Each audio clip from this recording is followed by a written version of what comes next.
Daily ჯგუფი, Agrohub, Visol ჯგუფი, Agaris შაქარი. ეს მცირე ნაწილია იმ კომპანიებისა, რომელთა ოფისებშიც დღეს სუსისა და ფინანსთა სამინისტროს საგამოძიებო სამსახურის თანამშრომლები შევიდნენ. სასამართლოს მიერ გაცემული ათობით განჩინების საფუძველზე ძალოვანები კომპანიებიდან ფინანსურ დოკუმენტაციას იღებენ. მე არ ვარ საქართველოს საღამოზე გავერკვევ.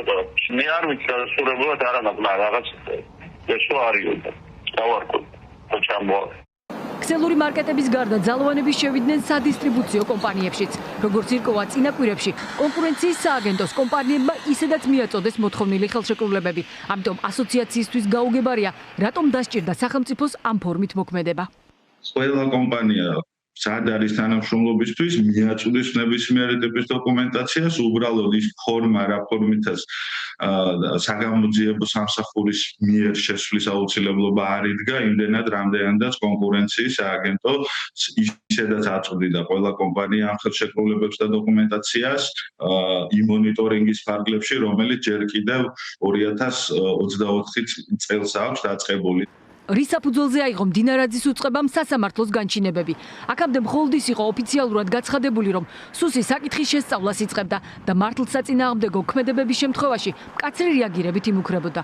ახლა კი ირკვევა, რომ უწყებას სისხლის სამართლის საქმე აქვს აღძრული. რა ინფორმაციაც გაგვაჩნია, უბრალოდ არის მითითება, რომ კონკრეტულ დაწყებულ სისხლის სამართლის საქმესთან დაკავშირებით ხდება ინფორმაციის გამოთხოვის აუცილებლობა და ამის ფარგლებში ანტიკორუფციულ სამსახურს და ფინანსთა სამინისტროს საგამოძიებო სამსახურს ეთხოვათ მიეცანათ თანხმობა, რომ ამოეღოთ ამ კომპანიებიდან შესაბამისი დოკუმენტები. კომპანიებში ძალოვანების შესვლას რითელ ასოციაციამ მხოლოდ განცხადებით გამოეხმაურა. ასოციაციის ხელმძღვანელმა, რომელიც გუშინ პირადად ესწრებოდა კობახიძესთან გამართულ შეხვედრას, არ იცოდა, რომ იმავე დარბაზში მყოფ მამუკა მდინარაძეს მათ წინააღმდეგ სპეცოპერაცია უკვე დაგეგმილი ჰქონდა. გუშინ სექტორი მზად იყო ყველა დოკუმენტაცია მიეწოდებინა კომისიისთვის. დღეს კი ასოციაციის განცხადებაში სიტყვაც არაა ნათქვამი იმ უხერხულობაზე, რაც პროცესში ძალოვანების ჩარევამ გამოიწვია. სახელმწიფო უსაფრთხოების სამსახურის ანტიკორუფციულმა სააგენტომ კანონმდებლობით დადგენილი წესისა და შესაბამისი განჩინების საფუძველზე მიმართა ასოციაციის წევრ კომპანიებს და გამოითხოვა გარკვეული დოკუმენტაცია.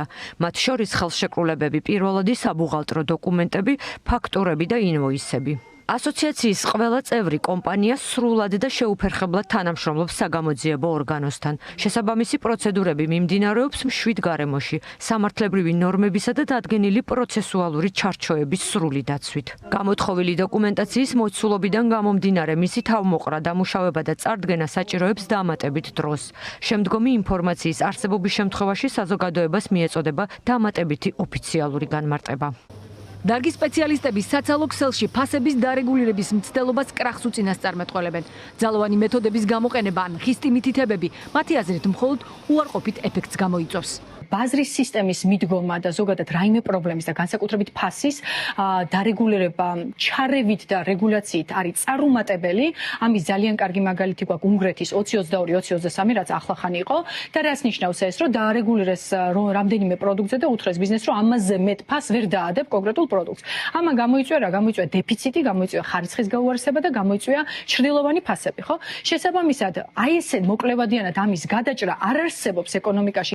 კობახიძე და ბიზნესი გუშინდელ შეხვედრაზე შეთანხმდნენ, რომ კიდევ ერთხელ შეიკრიბებოდნენ. ამ შეხვედრის წინ სპეცოპერაცია კი, როგორც ჩანს, ოცნების პრემიერისთვის უკეთესი შედეგის პრევენციაა. საწვავისა და წამლის ფასები კობახიძის კომისიის კიდევ ერთი ინტერესის სფეროა. შესაბამისად, დღეს უკვე ლოგიკურად ჩნდება მოლოდინი, რომ იგივე სპეცოპერაცია აფთიაქებსა და ბენზინ გასამართ სადგურებშიც ვიხილოთ.